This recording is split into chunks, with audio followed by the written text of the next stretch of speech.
Young people in residential care deserve a legislated commitment to protect them. Supporting this amendment bill enshrines basic minimum resourcing levels for the child and young person's visitor role.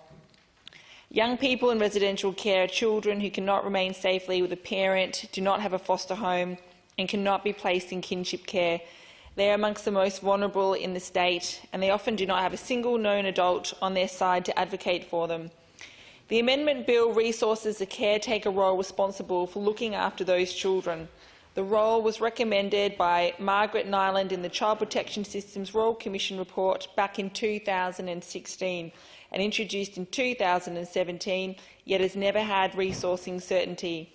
I've consulted widely in the child protection space on this issue, meeting with the Commissioner for Children and Young People, the Commissioner for Aboriginal Children and Young People, the immediate former Guardian for Children and Young People, the Minister for Child Protection, the Chief Executive for the Department of Child Protection, multiple agencies and non-profits who work with people after leaving the state protection system as young adults, and most importantly, children and young people who have been through the residential care system.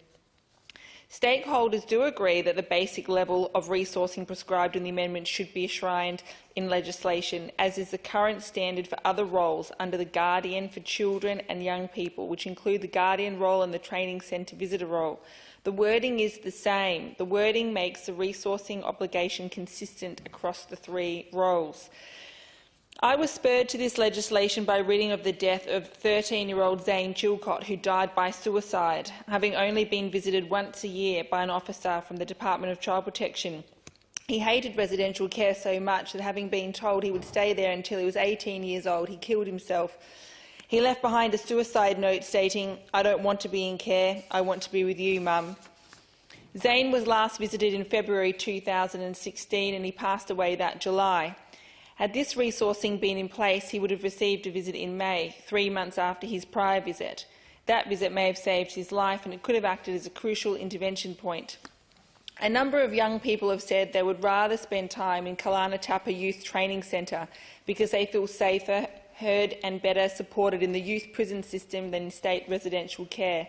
That is damning. Between 2020 and 2021, there were a reported 5 pregnancies amongst girls in state care, 2 of them only 13 years old and 2 of them sexually abused by known pedophiles.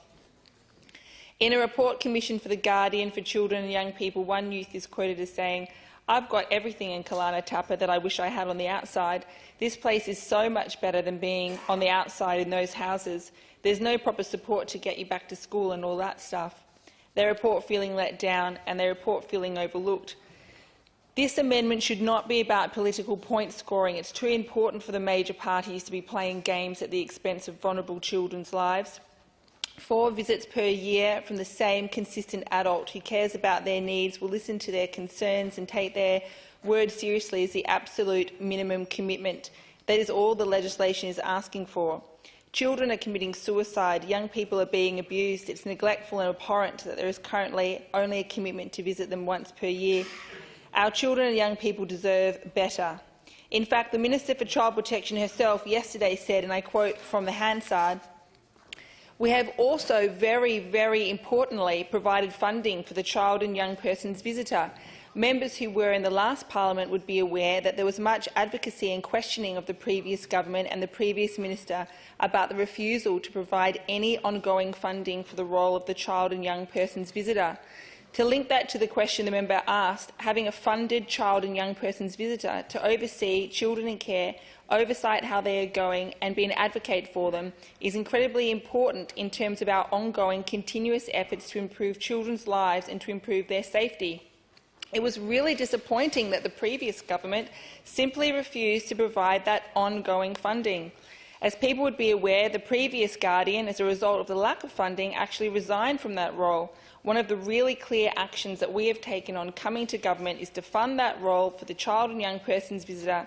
We've taken a number of other actions coming into government, and I reiterate that I thoroughly examined the systems and processes and made sure I made really positive amendments to those procedures. The Minister has just highlighted the importance of legislating a commitment to resourcing. It's essential to ensuring recurrent resourcing into perpetuity. So it's interesting to note that Labor will in fact be voting against this amendment today. This isn't a major party tennis play at the expense of children in residential care, from the previous government for not providing any resourcing to the current government for not providing anywhere near enough. I would like to thank the crossbench for their commitment, and it's disappointing to hear the excuses made by major parties in not supporting this straightforward, long overdue amendment. So the question is that this bill be now read a second time. Those for the question say aye. Aye. Against say no. No. I'll call it and then you can disagree with me, okay? I think the noes have it. Division being called for. Ring the bells.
Lock the doors.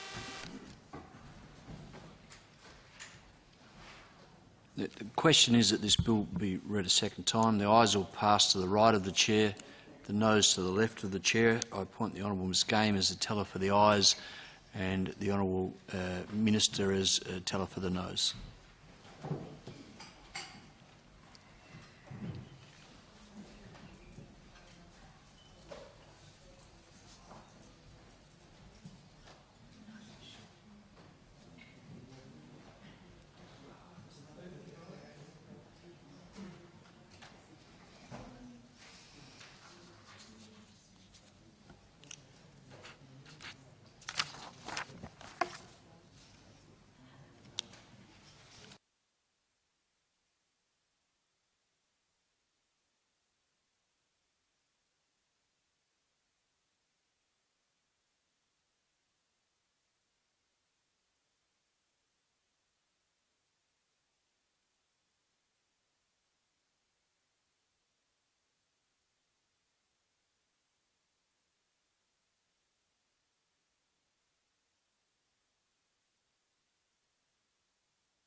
Thank you.